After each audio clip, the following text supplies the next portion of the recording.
Hi, welcome to editors time with KSR. Sir నమస్తే. నమస్తే.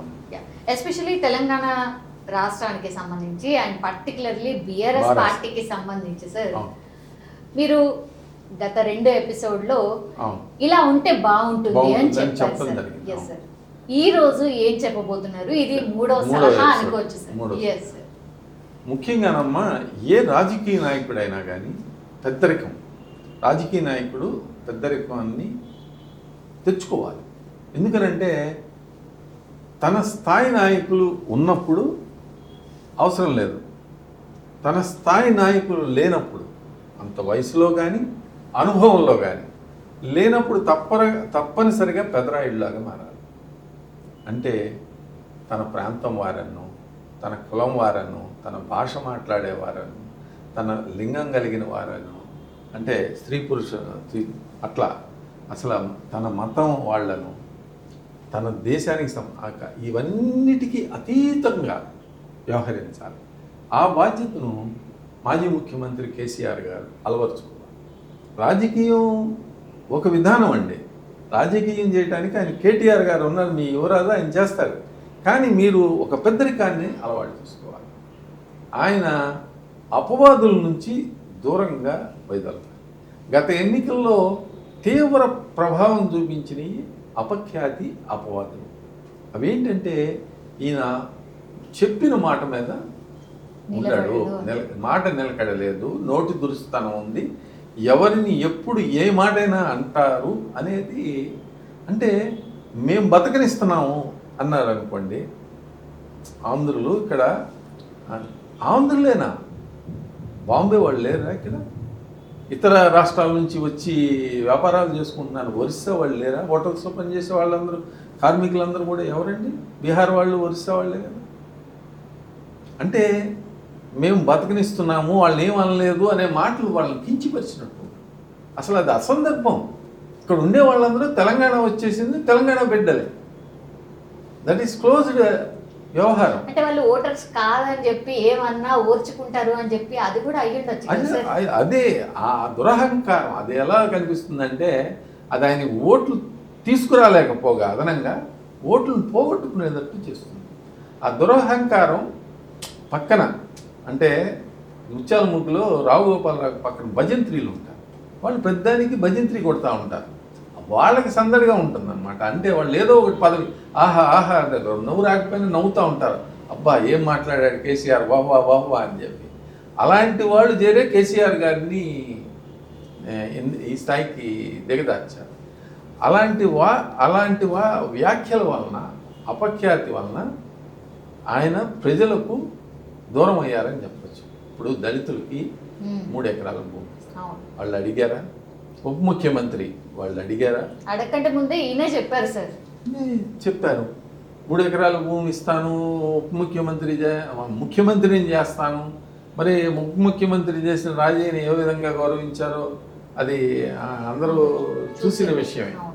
ఇప్పుడు దళిత బంధు అని చెప్పి డబ్బులు వస్తే ఇస్తా, అదేంటంటే పెట్టల ద్వారా వ్యాఖ్యలాగా ఉంటుంది.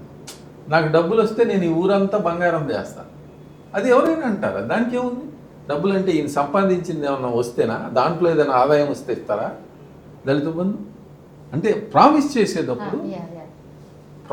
చేసేటప్పుడు పేక మేడల్ లాంటి ప్రామిసులు చేయకుండా నిలబడి నిజం వాస్తవ రూపం దాల్చే ప్రామిసే చేయండి. తక్కువ చెప్పండి, ఎక్కువ పని చేయండి, అందరూ మెచ్చుకుంటారు ప్రజలు. ఇప్పుడు తెలంగాణలో కేసీఆర్ గారి స్థాయి రాజకీయ నాయకుడు ఎవరు లేరండి, అంత టాల్ పర్సన్ ఆయన. మరి అలాంటి టాల్ పర్సన్ని ఇలా ట్రోల్ చేయించుకుంటున్నారు అని అంటే కారణం ఏంటంటే ఇలాంటి చిన్నవి ఇవన్నీ అవాయిడ్ చేయొచ్చు. ఒక పెదరాయుడిలాగా మారితే తెలంగాణ సమాజానికి రేవంత్ రెడ్డి గారైనా కానీ కేసీఆర్ గారని ఒక మాట అనాలంటే భయపడేటట్టున్నారు. ఎందుకంటే అంత టాల్ రిచ్ పర్సన్. ఇప్పుడు బొత్సలపల్లి సుందరయ్య గారిని ఎవరన్నా మాట అంటారండి? ఎవరన్నా లేరు. ఎందుకంటే ఆయన అంత వ్యక్తిత్వం ఉన్న వ్యక్తి. ఇప్పుడు చండ్ర రాజేశ్వరరావు గారిని అనలేరు కదా. మరి చెన్నమనేని రాజేశ్వరరావు గారిని ఎవరైనా, బిఎన్ రెడ్డి గారు, తెలంగాణలో ఎంతోమంది, మల్లు స్వరాజ్యం గారు, ఎవరిని వాళ్ళు అసలు పేరు పెట్టి, ఓంకార్ గారిని, ఏ నాయకులు, ఎంతోమంది నాయకులు ఉన్నారమ్మ. ఎవరిని కూడా వాళ్ళు ప్రజల కోసం పనిచేశారు, ప్రజల కోసం ప్రాణాలు విడిచారు, ప్రజల కోసం ఆస్తులు పోగొట్టుకున్నారు, చివరి వరకు ప్రజల కోసమే పనిచేశారు. అలాగా మీరు పరిణితి చెందాలి. అంటే మీరు ఓకే కనీసం యాక్ట్ అన్నా చేయాలి. అంటే రాజకీయాల్లో కొన్ని సాధ్యపడకపోవచ్చు, ఆ విధంగా అంత మహానాయకుల స్థాయిలో దీవించలేకపోవచ్చు. కానీ వైఎస్ఆర్ గారు చాలా సమయస్ఫూర్తిగా యాక్ట్ చేస్తారు. ఆయన అసలు మీరు ఏదైనా సమావేశంలో నుంచి బయటకు వచ్చి వెళ్తుంటే అందరినీ తేరుపార చూసి అందరినీ పిలిచి దగ్గరికి పిలిచి చిన్న చిన్న పనులు ఉంటాయండి, ఏదో ట్రాన్స్ఫర్ అని అలాంటివన్నీ టకా చేసే అంటే అలాంటి ఎంత మెప్పు ప్రజానాయకుడు అని అనిపించుకున్నారు. మరి అలాంటివి చేయాలి. దుష్టులకు దూరంగా ఉంటారు, అంటే అవినీతి పరులకు దూరంగా ఉంటారు. వాళ్ళు చేసిన మరక వీళ్ళకే అంటుతుంది. అది మరి పెదరాయుడు అని అంటే తమ్ముడు తనవాడైనా ధర్మం చెప్పమన్నారు.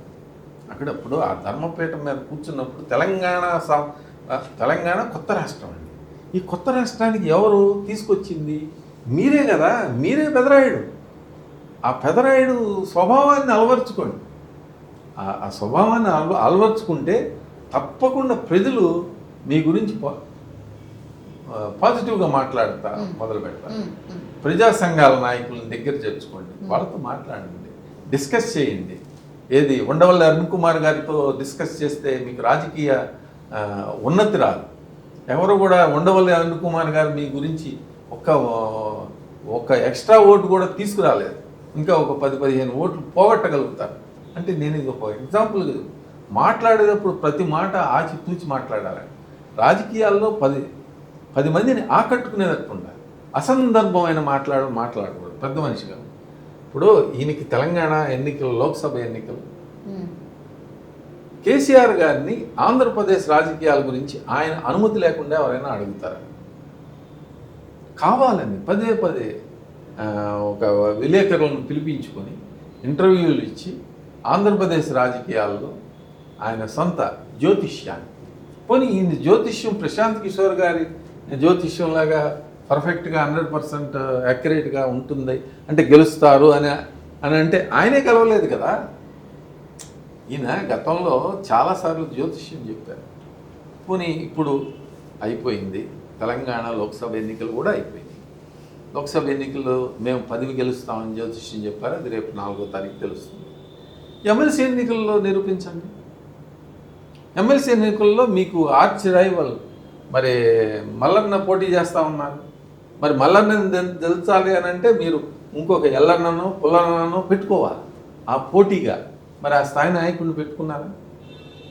రాకేష్ రెడ్డి గారు సాత్వికుడు, ఆయన ఏం ఊరికిన వీధి పోరాటాలు చేయగలిగిన వ్యక్తి కాదు, మంచి వక్త, చదువుకున్నవాడు.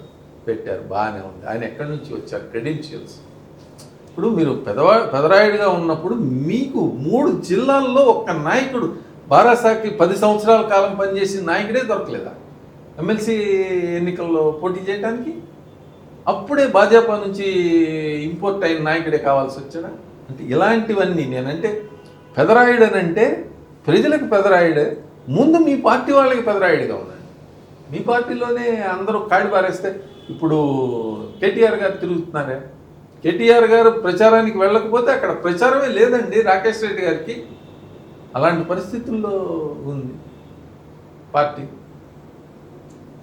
అది గనక ఆయన చేయగలిగితే తెలంగాణకి ఒక పెద్ద మనిషిలాగా ఆయన వ్యవహరించటం నేర్చుకుంటే తప్పకుండా కేసీఆర్ గారికి రాబోయే రోజుల్లో మరి తెలంగాణ సమాజం మరింత అభిమానించే అవకాశాలు స్పష్టంగా ఉన్నాయి. ఆయన అభిమానించకుండా పోయే అవకాశమే లేదండి. ఎందుకంటే టాలెస్ట్ లీడర్ ఏ మాట కామాట కేసీఆర్ గారే. చిన్న కరెక్షన్, ఇదేమి పెద్ద చెయ్యలేని కరెక్షన్ కాదు. ఆ కరెక్షన్ ఆయన పాటించగలిగితే తప్పకుండా ఆయన తెలంగాణకి లో మళ్ళీ పునర్వైభవం దిశగా బారాసాన్ని తీసుకెళ్ళగలుగుతారు. మరిన్ని అప్డేట్స్ కోసం మా కాయ్ టీవీని సబ్స్క్రైబ్ చేసుకోండి. మా వీడియో కనుక మీకు నచ్చినట్లయితే లైక్ చేయండి, షేర్ చేయండి. మీ విలువైన అభిప్రాయాలను కామెంట్ బాక్స్లో తెలియజేయండి.